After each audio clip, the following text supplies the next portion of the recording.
Okay, imagine this. You've just stepped onto the acute medical take, and it feels like the whole system is just seizing up around you. You look at the clock, and the situation is, well, it's pretty grim. The CT scanner, the one everyone needs, is completely booked, slammed solid until tomorrow morning. A familiar story. Exactly. And at the same time, you've got 3 patients who are medically fine, ready to go home, but their discharge paperwork, their TTOs, haven't even been started. The classic bottleneck. And to top it all off, the emergency department is now overflowing. They're boarding 4 critical admissions who need the beds that you just can't free up. You're the doctor in charge. You have so little time, so few resources, and the weight of the entire hospital's flow is basically on your shoulders. In that scenario, that high-stakes problem, it's less of a rare crisis and, more of the day-to-day reality of medicine in the UK. Right. It's the absolute core challenge of what we call resource stewardship. It's not just about knowing the medicine. It's about mastering the system when it's under pressure. Welcome to the deep dive. Today, we're getting into a really crucial topic. The frameworks, the duties, and, let's be honest, the traps that come with managing resources in these high-pressure settings. We're distilling everything from expert medical guidance and, critically, from the standards set by the General Medical Council, the GMC.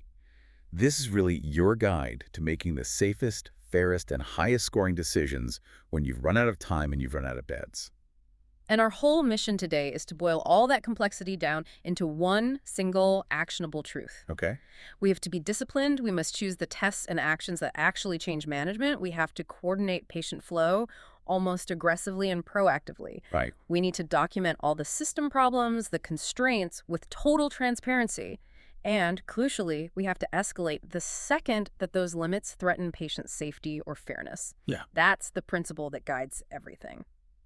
So let's start with the basics. What do we actually mean by effective use of limited resources? Yeah, what does that look like in practice? In practice, it means delivering the safest and most equitable care you can, despite the reality of having, finite staff, a set number of beds, limited time, and restricted access to diagnostics. We are always working within constraints. That makes sense, but here's the tough part. When you're rushed, how do you balance that duty to the patient right in front of you against this more abstract duty to the system, to the next patient stuck in A&E? And that is the absolute test of professional judgment, isn't it? The reason it's so critical is that every unnecessary action causes immediate harm somewhere else. Harm, that's a strong word. It is, but think about it. Every duplicated blood test, every x-ray that wasn't really needed, every delay in discharge planning, it doesn't just waste money, it directly increases waiting times for someone else, it adds radiation exposure, it causes anxiety, and it delays care. So waste is harm. So when we talk about the logic behind these decisions, especially in things like the situational judgment test, the SJT, it's not just about being efficient, is it? It's not at all. The SJT logic, which really just reflects good GMC practice, rewards actions that protect safety first. Fairness is a close second. Okay. It tests whether you can define a clinical question properly, pick the least burdensome option to answer it, avoid duplication, and, most importantly, show good governance by escalating when resources are putting patients at risk. And that brings us to the GMC mandate. It's not just good practice, it's a duty, right? The GMC is very clear that doctors have to make good use of resources. It is a mandatory part of governance. The GMC requires clear, accurate, and timely records, and that includes the rationale for your decisions, especially when resources are tight. It demands transparency. And that transparency, that's what gets you the high scores in an assessment. Yeah, exactly. So, to sum up the scoring logic, linking investigations directly to management changes, promoting flow by talking to pharmacy and bed managers early, and showing transparent governance. Those actions score high. Precisely. And on the flip side, blanket testing, just ordering everything, or silent queuing where you just hope the problem goes away without telling anyone, and that last-minute scramble to get a discharge done, those things create chaos and risk, and they will always, always score low. You have to make the problem visible to the people who can actually fix it. Okay, so if we accept that this is a mandatory duty, we need a structure, a concrete framework to apply this when you're at the bedside and everything is kicking off. Absolutely. We can break it down into 5 essential steps. It covers both the clinical side and the logistics of flow. Right, so what's step one? I'm guessing it's clinical. It's the most important clinical step. Define the clinical question. Only pick a test or a scan if it is definitely going to change the immediate plan. The treatment, or whether they stay or go. Exactly. The disposition. Admit, discharge, transfer. If the result won't change your decision, you have to seriously question why you're ordering it. Okay, that's clear. Step two. Step 2. Check prior results. Obvious, I know, but it's missed so often when people are in a rush. Yeah. Duplication is a huge resource drain. You have to search the records properly. Only repeat if there's a clear clinical reason. They've deteriorated, the old result is out of date, something like that. Realize there?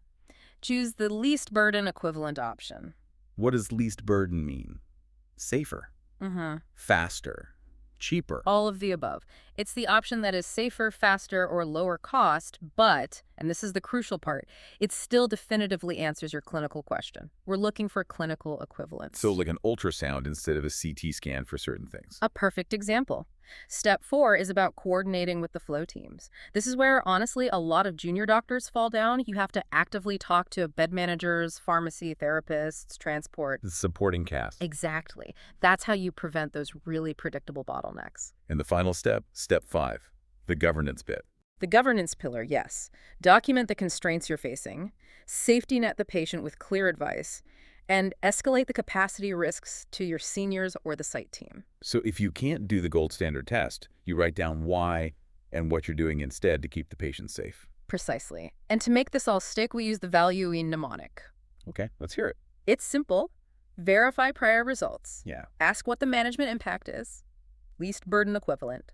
Unite the flow teams and escalate and document. VALUE. I like that. It feels like it integrates that idea of brand benefits, risks, alternatives, do nothing, but applies it directly to the tests themselves. It forces you to think instead of just ticking boxes. Right. It moves you from ordering the best test in a perfect world to ordering the right test in the real world. But let's just go back to that point in step 3. Quick question.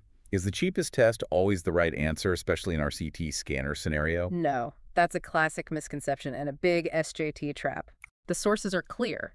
The cheapest test is only the best option when it's clinically equivalent and safe, and critically, it doesn't cause a harmful delay. Right. If test A costs £50 but delays the diagnosis by 2 days, and test B costs $300 but gives you the answer right now, test B is often the true least burden option because it cuts down risk and delay. The goal is least burden and lowest risk, not just the lowest price tag. This all leads to what we call flow thinking. It's this mindset where you understand that your delay in discharging one patient has a direct knock-on effect. It blocks a bed. Which blocks an admission from a crowded ED, which compromises care for that next patient. And your main role in fixing this is aggressive discharge planning. So it's about getting ahead of the problems. What are the sort of high-yield things a junior doctor can do? It's more than just getting the TTOs done, isn't it? It's about parallel processing and communication. You start those TTOs the moment a patient is medically fit. Don't wait for the consultant to say it on the ward round. Right, be proactive. Book transport well in advance. And, maybe most importantly, keep the site manager and pharmacy in the loop with projected times and how many beds you think you'll be freeing up. It sounds like simple communication, but why is that so powerful? Because it lets other teams plan their own work. If you tell pharmacy, I need meds for 3 discharges by 2 p.m., they can prioritize those. If you tell the ward coordinator, I'm freeing up 3 beds at 2 p.m., they can start planning the transfers from ED. So you're giving everyone a heads up. Exactly. And we'd recommend using really specific language. Don't just wait to be asked. You should be the one saying, to pharmacy and the ward coordinator, I'm aiming for 3 discharges by 2 p.m. TTOs are being written now. Therapy has signed off. Porters are booked. I'll update the site manager on the exact bed numbers by 1 p.m. Wow. That's specific. It coordinates 3 different teams and sets a clear timeline. And it creates accountability. Okay, this is where it gets really interesting for me. Yeah. Spotting the immediate safety threats. The red flags that mean you have to act now no matter how busy you are. Yes. There are 4 you absolutely must have in your head. First, any delay to a test or scan that risks a patient getting rapidly sicker or missing a critical diagnosis. Like a delaying a CT for a potential aneurysm. Exactly. That needs immediate escalation. Second is unnecessary repeat exposure, giving more radiation or contrast when it won't change the plan. That's a breach of non-maleficence. Makes sense. Third, The capacity blockage itself. A blocked discharge because a TTO was forgotten is a system-level safety risk. It fuels the crowding in ED. That is a red flag. And the fourth one, which I guess goes back to the transparency duty. It's governance failure. It's when a problem exists, the CT is full, the lab is delayed, but it's just written in the notes with no plan, no review time, and no clear owner for the next action. That lack of visibility is a huge failure. Right. And that leads us to the golden rule of escalation. When a resource limit risks patient harm or creates unfairness between patients, you escalate. To your senior, to the site team. Immediately, and you document it. The constraint, your plan, the rationale, and the safety netting advice you gave. You're protecting the patient, and you're protecting yourself. Okay, let's switch gears a bit. Let's talk about the pitfalls. What are the common trap answers that might look good on the surface, but actually fail all these principles? Why do they score so low? Yeah, we see 5 major traps again and again.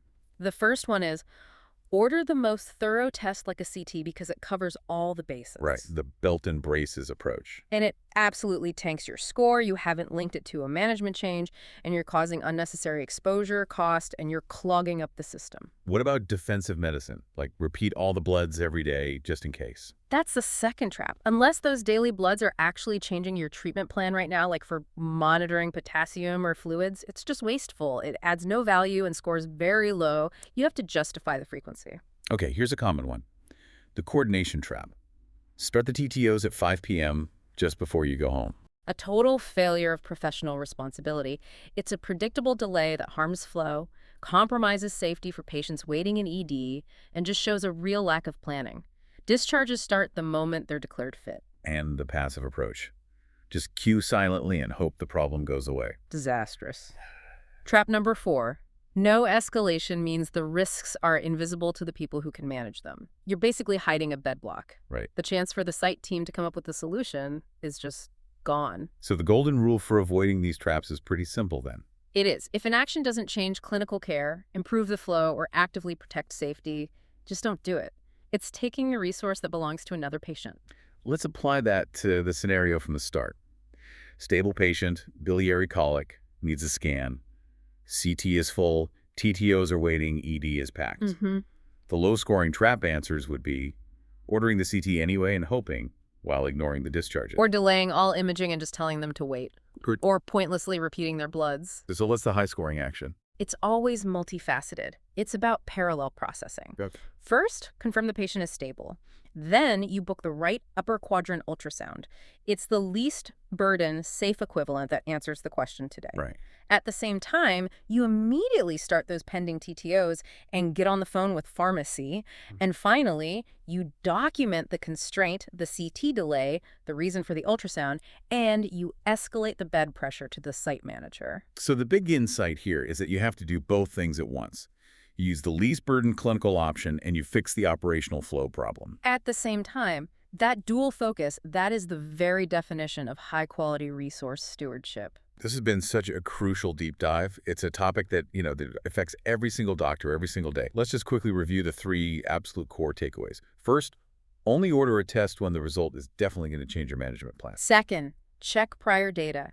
Check it rigorously. Avoid duplication, and always look for the safest, fastest, least burden alternative that still works. And third, document every single constraint you face and escalate early. Escalate the moment those limits threaten to cause harm or create inequity in the system. And maybe here's a final thought to take with you into your next shift.